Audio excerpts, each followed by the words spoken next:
the channel, I spend a lot of time on the exterior appearance of my cars, but the reality is that I spend over 50% of the time in the cabin. I really love the look of the contemporary new cabins, especially like the dash of the SV. But what's really important to me in all cars, including the older cars, is that everything looks presentable and functions properly. So those of you that have European cars know as they get older, especially through my experience through Lambo, Porsche, and Ferrari, they develop this stickiness, which is quite annoying and visually unappealing. So I have several processes that I use to rectify that, and possibly it'll help you. Now, if it doesn't bother you, then you'll be monies ahead because you can just let it be. But of course, for me, even though I'm married with a child, it still does annoy me greatly.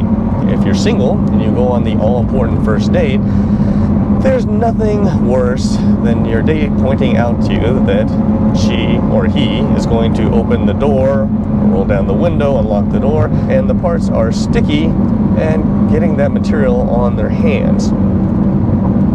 And just the fact that doesn't look good. Now, will that be a deal breaker for the second date? Probably not. Does it not look so great for the first date? Yes. Anyways, we will go over some processes that I use to try and rectify the problem.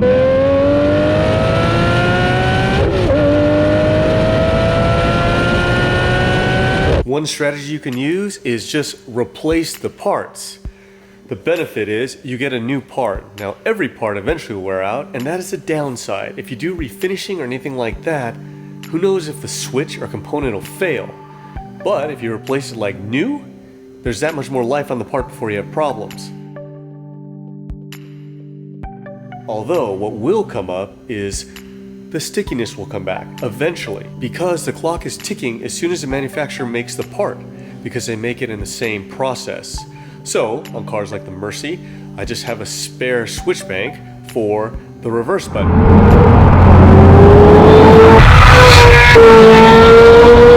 I've dealt with a few sticky refinishing companies. I'm sure most of you have seen them. There are quite a few out there, and honestly, every one of them I work with does great work. But there are some downsides. The first I'll say is that you only get that OE look. If that's what you want and you're not interested in carbon, definitely a way to go. Oftentimes it'll take a long time. You're supposed to get your parts back, but at least through my experience, oftentimes I would get other people's parts back. I could tell because of the markings of somebody not properly pulling the vents out, like on the AC. So what I recommend to you is mark your parts and confirm that the same stuff is coming back to you. But another downside is it's usually pretty pricey, and it oftentimes takes a while. But you can see here that on the vents, amazing job. I've done a whole bunch of other parts as well, but again, it's just more in the same OE look. Now in the 355, another thing you'll see is that the center console gauge pod is actually a full carbon piece, which I thought was a great idea because it's lighter and it's real carbon. The problem is, since it's made from a mold and the tolerances in the dash are so tight, a lot of the pieces that I've had made like this don't fit and require a ton of finessing. So in the end, it just takes a lot of time. But if you're willing to put the time in, you'll get that weight savings, but it will only really amount to ounces.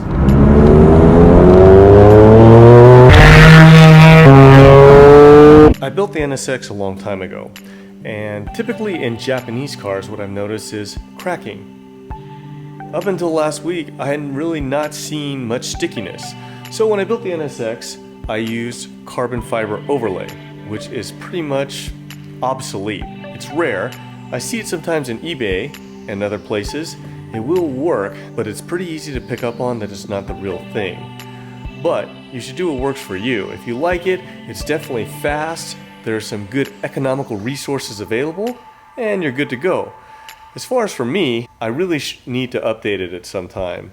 It's just with all the projects, it kind of gets pushed aside. But you can see here that I have the overlay for the door, the center console, and the dash.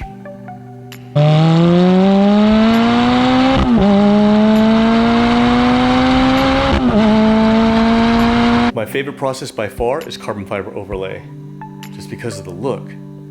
The downside is that sometimes there are only certain parts available and you're looking for a specific part that's either cracked or sticky in your car, and it can take a very long time, and oftentimes it's pricey. So the key to that is finding someone who can be reliable and affordable, which, as you know, is mission impossible. However, I'm going to share with you my source, and that is my friend Carbon Rob. I've known him for a very, very long time. He's actually worked for me even 15 years ago on cars I would build for Honda, Nito, Enkei for their SEMA booths, because a lot of Honda's cars that they would send here would be under embargo. There would be no parts available. Hands down, it had to be custom. So I trust Rob. He does great work. The turnaround is fast. One of the downsides are it is a bit weighty. You're not going to save weight doing it, but it looks amazing. And once it's done, at least in my case, in all these cars, it's been permanent. I have seen cases like in the 996 Turbo and Porsche carbon fiber parts that are OE, they turn kind of milky. I haven't seen it with Rob's parts. He does a phenomenal job. So if you kind of take a look here in the F430, one part that I really like a lot is the steering column cover. I couldn't find the part at all, and you can see it has the VIN on it. It was getting really sticky. And luckily Rob took it and he turned that thing around in like 3 days.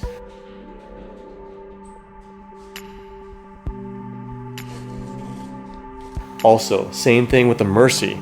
The steering column started getting sticky, had no resource for it, didn't really want to buy a new part. He took care of it, and I believe it'll last a very long time. And again too, since he was doing that, I wanted him to do the AC vents as well, so it would all kind of match.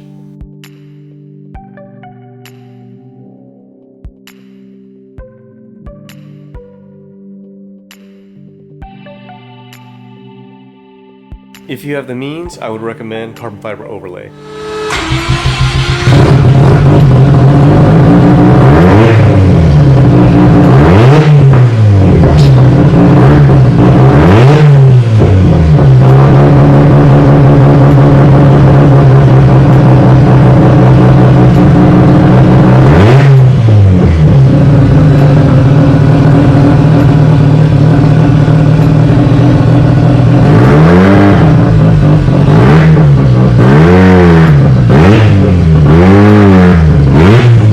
When I shot the intro to this video, the ironic thing is I had not seen any of our Japanese cars, and we have quite a few old ones, ever get sticky parts. Like I talked to you about on the NSX, all I've really seen is components crack. But that's what happens when I open my mouth.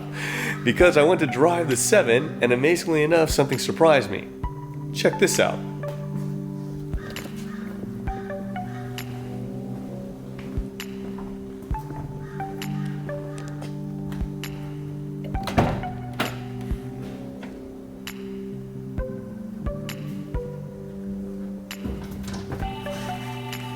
When I was out driving, I saw something caught my eye on the gauge pod, and unbelievably, the gauge pod in the 7 is starting to get sticky, as evident by my fingerprints.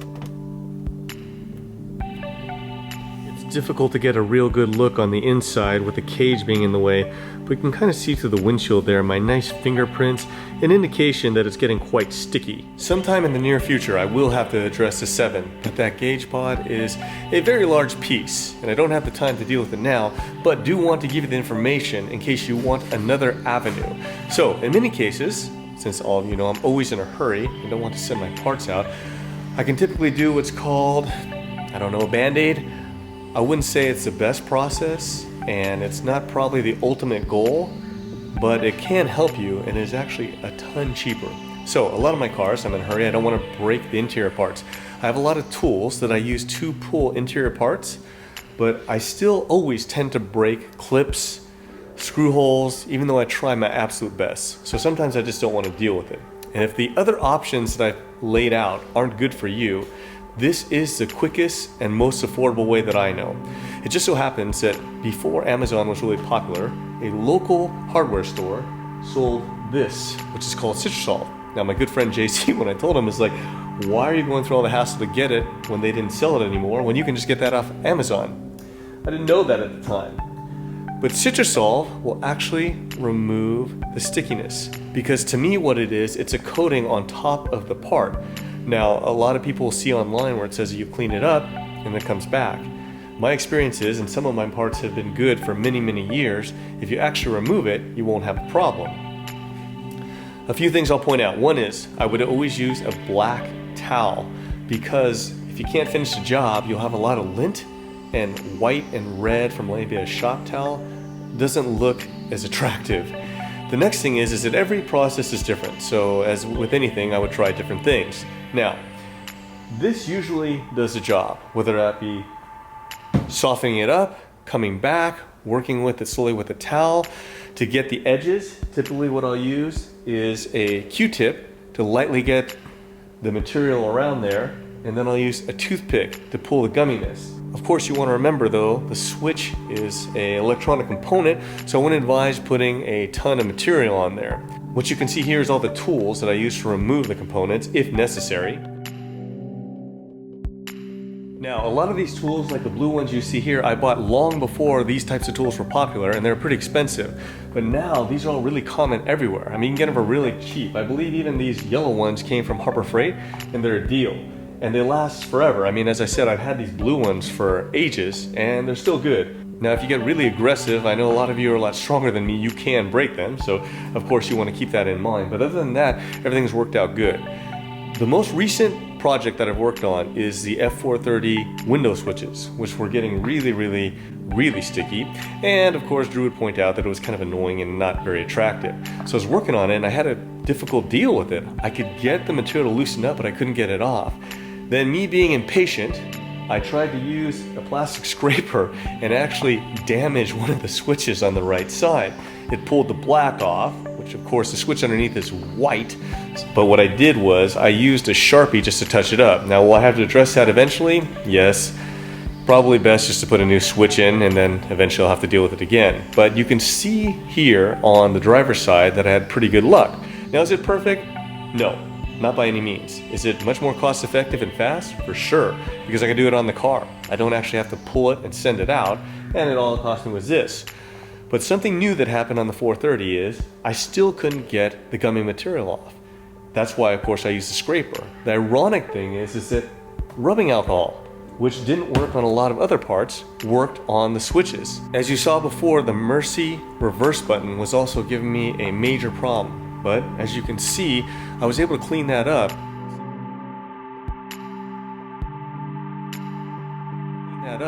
Save a ton. I do have the spare part, but boy man, for any of you that have parts you don't want to pull out and work on, this has just saved me a whole bunch of times. To wind things up, I want to take a ride in the 996 Turbo, but that reminded me that I didn't show you actually what the carbon fiber looks like as it starts to change and get that what I call milky look about it.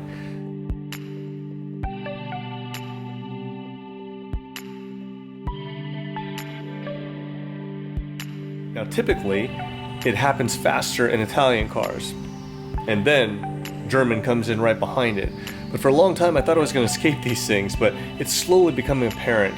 As you look at some of the carbon parts in the 996 Turbo, they're factory Porsche parts, and the car doesn't sit out in the sun a lot, but it is starting to turn. Now you can buy yourself a little bit of time by using rubbing compound.